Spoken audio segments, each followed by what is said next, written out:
शैतानों की बस्ती में जाकर उनका बनाया हुआ खाना खाऊंगी।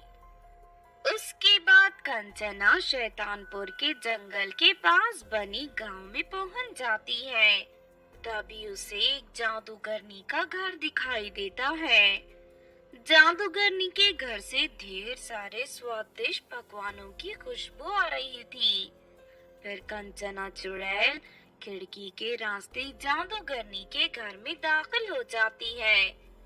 उसके बाद वो जादूगरनी की नजर बचाकर रसोई घर में रखा सारा खाना चुराकर अपने साथ ले जाती है। ये खाना तो बहुत ही टेस्टी है। मुझे तो पता ही नहीं था कि इंसान कितना टेस्टी खाना बनाते हैं। आज से मैं सिर्फ इंसानों का ही खाना खाना करूंगी। फिर अगले दिन से कंचना चुड़ैल रोज उस जादूगरनी के घर से खाना चुराना शुरू कर देती है। दूसरी तरफ रोज रोज अपने घर से खाना चोरी होते देख जादूगरनी गुस्से से तिलमिला जाती है। बस बहुत हो गया। मैं खाना चुराने वाले को ऐसा सबक सिखाऊंगी कि वो जिंदगी भर याद रखेगा। उसके बाद जादूगरनी अपने बनाए हुए खाने में खास तरह की जादुई दवाई मिलाना शुरू कर देती है। दूसरी तरफ इस बात से अनजान कंचना चुड़ैल जादूगरनी के घर से खाना चुराकर खाना जारी रखती है।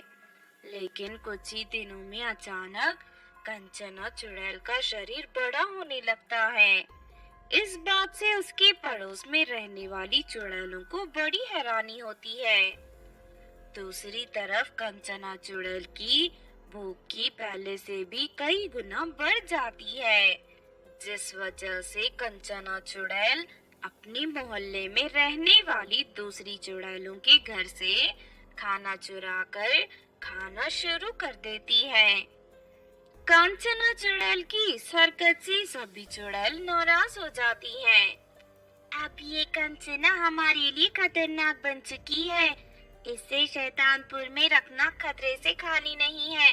हमें इसे मार मार कर यहाँ से भगा देना चाहिए।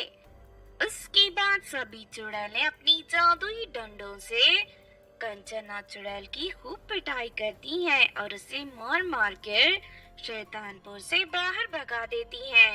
ये सब मेरे साथ क्या हो रहा है? अचानक मेरा शरीर इतना बड़ा कैसे हो गया? दूसरी तरफ मेरी भूख है कि शांति नहीं होती। अब मैं क्या करूं? उसके बाद कंचना चुड़ैल एक गांव में घुस जाती है और लोगों के घरों से अनाज निकाल कर खाने लगती है। इस बात से गांव वालों को कंचना चुड़ैल पर बहुत गुस्सा आता है और वो सभी उसे डंडे और पत्थरों से मारना शुरू कर देते हैं।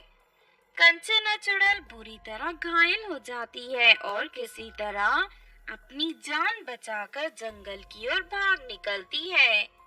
इस तरह कुछ दिन बीत जाते हैं और कंचना चुड़ैल बुरी तरह बीमार पड़ जाती है। फिर एक शाम कंचना चुड़ैल मछलियां खाने नदी के किनारे पहुंच जाती है, लेकिन उस नदी के अंदर जादुई मछलियां रहती थी। कंचना चुड़ैल के विशाल रूप को देख नदी में रहने वाली मछलियां हैरान हो जाती हैं। तभी रानी मछली पानी की सतह पर आकर कंचना चुड़ैल से कहती है, मैं यहाँ की रानी मछली हूँ, इसीलिए मैं तुझे चेतावनी देने आई हूँ। अगर तूने यहाँ रहने वाली किसी भी मछली को कोई नुकसान पहुँचाया तो तू जिंदा नहीं बचेगी। तेरी भलाई इसी में है कि तू चुपचाप यहाँ से वापस लौट जा। रानी मछली की ये बात सुनकर कंचना चुड़ैल जोर जोर से रोने लगती है। ठीक है, तुम मुझे जान से मार दो, क्योंकि मैं अपने इस विशाल शरीर से तंग आ चुकी हूँ।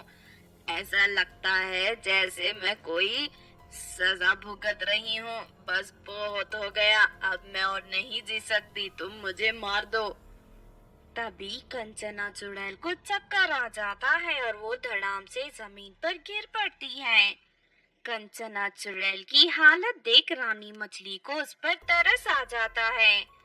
उसके बाद वो अपनी जादुई शक्ति से कंचना चुड़ैल के साथ हुई सारी घटना का पता लगा लेती है। फिर रानी मछली कंचना चुड़ैल के मुंह में जादुई मोटी डाल देती है और उसके बाद उसका शरीर फिर से पहले की तरह सामान्य हो जाता है और वो पूरी तरह स्वस्थ हो जाती है। एक जादूगरनी ने तुम्हें खाना चुराने की सजा दी थी।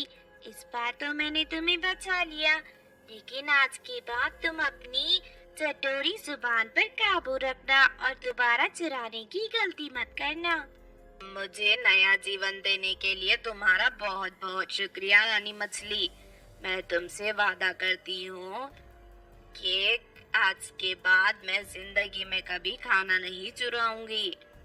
इस तरह कंचना चुड़ैल को उसका सबक मिल जाता है और उसके बाद वो शैतानपुर जाकर